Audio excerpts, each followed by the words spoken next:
Futurist Jim Carroll from the virtual broadcast studio with one of the series in my Ask a Futurist questions. What I'm doing is you can go to ask.jimcarroll.com, fire in your question, and once or twice a week I'm taking these questions on to talk about trends, talk about the future, talk about what comes next. And it's all happening right here in this virtual broadcast studio, which I have now been working on for over a year in the era of this global pandemic. Now, the series is actually proving to be quite interesting because it's helping me to put in perspective the reality of what is going on as people think about the future. And one of the questions that came in this week is a really good one.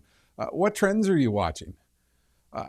Here's the thing. I don't go for fads. If you're spending any time right now watching the news, you're seeing, a lot of stuff that is, I call it fad trends. So non-fungible tokens. This is the thing where you're seeing artwork that is selling for like $70 million and it's electronic and it's not real and values are going up. And, this is the type of craziness which goes on out there. I call these fad trends. Another very good example, Clubhouse. I haven't signed on to Clubhouse. Everybody's talking about it. You can't avoid Clubhouse. It seems to be one of those things that is the latest and greatest thing and people are flooding to it. But I don't know if it is a real trend or not. I'm reserving judgment on that. Just a month or two ago, we were talking about GameStop and meme investing, and now we're not talking about that. Look, I've been through it all. Back in the 70s, we had banana bikes, we had a lot of fads, we had pet rocks, we had, more fads than we can think of. So I think the very first thing I do when I'm thinking about trends, thinking about the future, thinking about what comes next, I don't fall for fads. I do real research, and a lot of thought goes into the trends that I'm watching, the trends that I'm considering, the trends that I'm working on for my client base. And I use a lot of very sophisticated research tools which help me to put in perspective the reality, what is going on, including a number of news clipping tools that feed me information on a daily basis on the trends I'm watching. So what I've done here is I'm describing a variety of trends that are not fad-based trends, but some of the real trends that I'm watching at this moment in time. One of these is, let's call it faster FOMO, which relates to everything that I was just talking about. Now, FOMO stands for fear of missing out. And this is what happens with trends. When everybody is talking about a trend, when everybody is focused on a trend, you feel like you are missing out and you want to become a part of that trend. And I think part of what is happening and why we're seeing these non-fungible tokens in Clubhouse and GameStop meme investing, all these things, is because people feel like they are missing out faster on the pace of trends which are happening around them. They want to be a part of it. They feel like they're missing out. And so we have a massive acceleration of FOMO. It's a very real trend, and I think this is only going to accelerate going forward. Let's move on to some of the other trends that I'm considering. I think the biggest trend which is happening right now, let's call it post-COVID medicine. And one of the most significant things unfolding around us right now as a result of the Pfizer-Moderna vaccine is mRNA. What has happened with genetic-based medicine is absolutely staggering, because if you are studying where this trend takes us beyond the vaccine, it leads into a very significant transformation of the potential for treatment in healthcare. There are researchers who are talking about targeted mRNA pharmaceuticals for cancer, for other disease, for all kinds of human conditions. And what has happened here is a massive acceleration in the science of genetics, in the science of pharmacology, in the science of pharmacogenetics, and this has staggering implications as we go forward. So not only has society managed to come up with a vaccine within 1 year of declaration of the pandemic, but it puts us on a pathway in which there are staggering implications as a result of the science which has occurred in the last year. But it's not just the last year. This is a trend which has been unfolding for quite a number of years. You definitely want to watch this one. Another trend I'm watching with a lot of eager insight is what I might call the chief resilience officer, or the chief volatility officer, or the individual who will be in charge in the future for ensuring that an organization can stay focused on what it needs to do as the economy becomes far more volatile. What we have certainly learned in the last year is that we are subjected to a lot of surprise, a lot of very difficult trends that we have to manage, that we have to try to deal with. And the reality of this is that managing volatility, for example, in the context of supply chains, becomes absolutely critical. So I don't know if we'll actually see individuals given this title, but we do know that we will see individuals in organizations whose entire responsibility will be managing resilience, managing volatility, managing, the new challenges that we face in this very complex world. Watch that one. Trend, which I'm very excited about, digital twin technology. Certainly what we've witnessed through the last year is a lot of virtualization in the workplace, a lot of work with virtualized technologies, a lot of behavioral change where people are far more comfortable in working with new concepts. And what digital twin technology, it's sort of the next phase of virtualization, because what it lets us do is if we're planning for an operation, if we're constructing a building, if we're designing a manufacturing process, we can work with a virtual digital twin, which exactly mimics where we are trying to go in the physical world. This accelerates how we can work. It accelerates what we can do in terms of innovation. It accelerates what we can do in terms of the conceptual process of product design or pathways for the process that we might follow in the world of healthcare or manufacturing, anything else. Digital twin technology is an absolutely staggering trend to watch, and it has been accelerated because of everything we've been through during the last year. Here's one you really want to watch: space repurposing.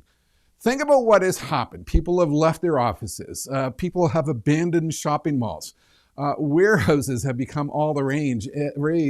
And what has happened is a realization that, if we go back to work, we get back to some sort of different economy, there's still a lot of excess space out there. And there is the emergence of an entire mindset. How do we repurpose that space? How do we reuse that space? How do we align that space to the new reality of what is occurring as massive behavioral, structural business model change continues to unfold as a result of what we've been through with the pandemic? So watch space repurposing. This is an absolutely massive trend which impacts real estate, impacts the office space, impacts investment values, impacts just about everything. Trend which is really going to take off through the next several years in terms of venture capital, hospitals at home. Think about what has happened with telemedicine. We've all become used to a world in which we interact with our doctors, our medical professionals from afar. That has collided with the acceleration of the investment in bioconnectivity or medical devices for use at home by Silicon Valley and other investors. You bring these two trends together, and what we are witnessing is one that I've been talking about for years, and that is the virtualization of the hospital. What it is really leading us to is the arrival of huge numbers of new technologies, concepts, behavioral change, and process change that will let us bring the hospital into the home. This is a massive trend and is going to completely reshape everything we know about the future of healthcare. Watch for life cycle shrinkage. This is a really fascinating trend because you will remember from your university course the concept of the product life cycle. A product comes to market, it begins to sell, it begins to achieve great success, it eventually achieves market maturity, and then sales begin to drop off. And what I've been explaining to my consumer product companies for over 20 years, product life cycles are collapsing. We've had faster time to market.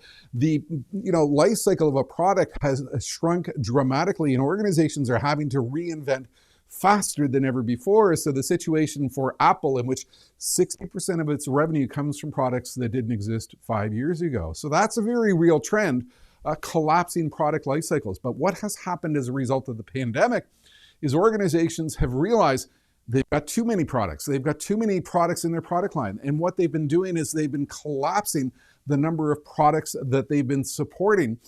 What is going to happen going forward is R&D is going to change. Companies are going to be more focused not on broadening their product pipeline, but narrowing it and being excellent at everything they do within a narrow product range. This has huge implications in terms of what happens with supply chain, in terms of what happens with interactions with consumers, in terms of what happens with next generation products, because it changes everything. In terms of the design process, which was already being subjected to dramatic change as a result of collapsing product life cycles. Keep your eye on this one.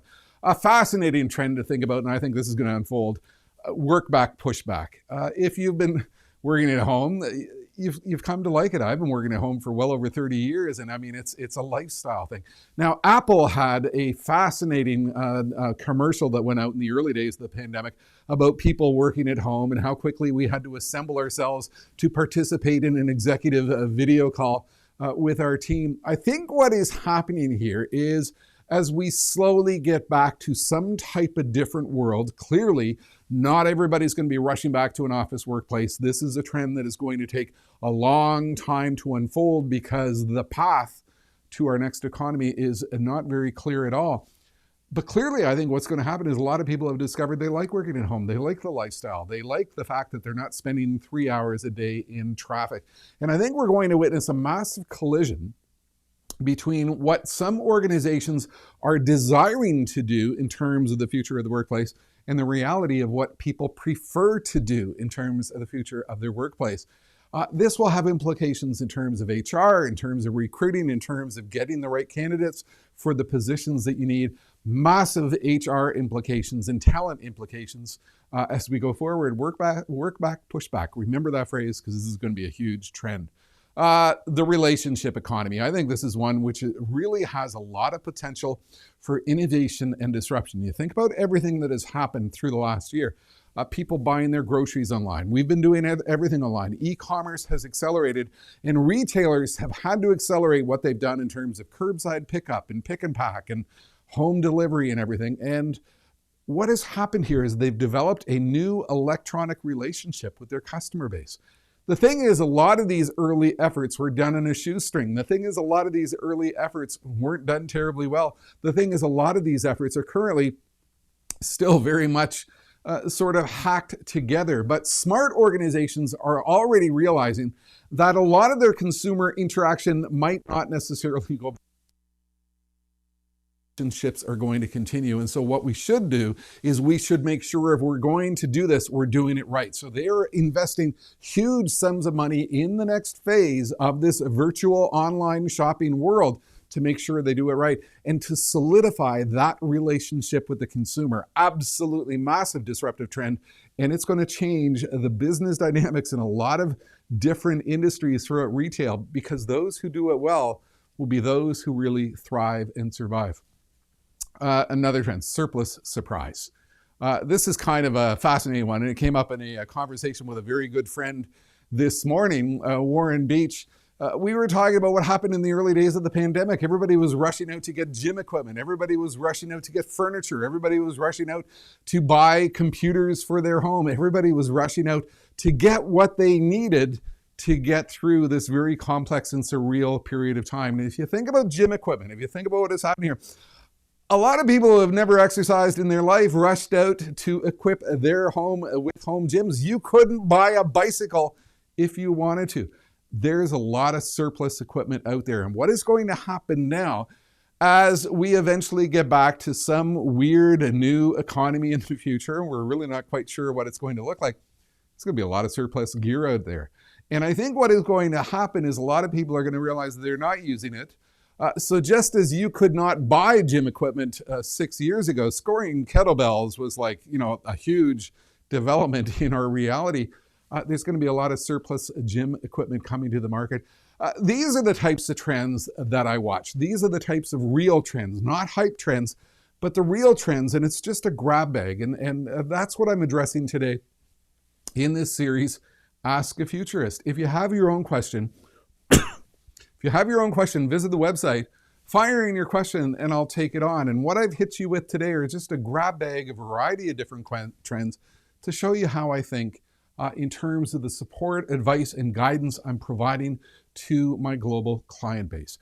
It's clear that we are starting to enter a new phase in terms of what comes next. It's clear that we're starting to see a new path forward as vaccines roll out and as a sense of hope returns for a lot of people in terms of where we're going. I'm carefully watching the trends because it has massive implications on what organizations need to do to align their strategies to the acceleration of trends around them. And with that in mind, last week I released a video which puts in perspective your post-COVID reality. It puts in perspective the issues that you need to be thinking about, the trends that you need to be watching, the questions you need to be asking yourself from a strategy perspective. So I'm going to close off this particular video by playing this video, 5 minutes long. Give it a watch because it will truly challenge your thinking. That's it for now. Futurist Jim Carroll from the Virtual Broadcast Studio. The pandemic has changed everything, and future-oriented leadership is more important and critical than ever before. And history tells us that every global crisis shifts the axis of the future of our universe, and every crisis offers an opportunity to improve and innovate. Here are some facts about your future. 68% of organizations have said that the crisis has forced them to adapt and change their business model. 77% recognize the need for systemic change in their operations. 82% believe that a more challenging economy is in their future. And yet 47% of CFOs are not very comfortable committing to new investments in the next 6 to 12 months. Over 50% of senior executives said that speed, flexibility, and future adaptability were the key characteristics for success in going forward. Clearly, the future isn't what it used to be. But do you know what it is yet to become? I'm Futurist Jim Carroll, and for over 25 years, I've been providing senior-level leadership insight to organizations around the world on how to become a future-ready organization. With clients such as NASA, Disney, Pfizer, Microsoft, Chrysler, the World Government Summit, Godiva, and Nestle, I have a proven track record of aligning organizations to a fast-moving future. And that future-oriented leadership insight is now more important than ever before. Consider the massive whipsaw and often contradictory systemic and transformative change that many organizations have had to align themselves to with the sudden arrival of the global pandemic, trends which now define your future. Companies worked feverishly to manage workforce and workplace safety issues at the same time that they were taking big, risky bets on a path for going forward in order to survive. Fast-moving events accelerated demands for changes to the economic system, while governments spent freely to try to manage their society throughout the crisis, leaving behind a massive burden of future debt. Companies accelerated their investment in robotics and AI at the same time that they were considering trimming their workforce.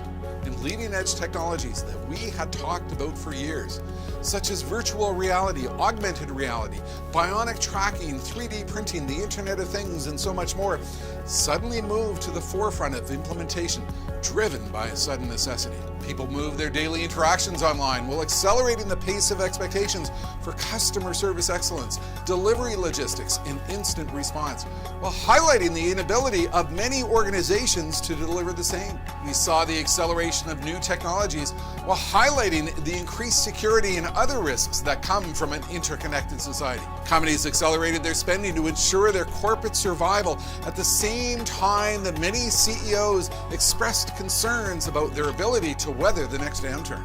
Companies simplified their product lines to more logical and manageable strategies at the same time that they had to massively accelerate product and service innovation. In the midst of all this, society saw a massive acceleration in the essence of pure science and fast healthcare and medical innovation. At the same time, the vast numbers of people decided to skew to a reality based upon far-fetched conspiracy theories. Leaders focused on a sudden requirement for agility and flexibility in which speed mattered, at the same time that they were working hard to ensure they had a pathway for organizational survival in place. Supply chains were stretched, damaged, broken, and reinvented, highlighting the requirement to move organizational resilience to the front of the strategy agenda. Business models shifted faster, often in unexpected directions, resulting in fast new challenges and opportunities, unexpected resource demands, and a requirement for new skills that had previously not been available.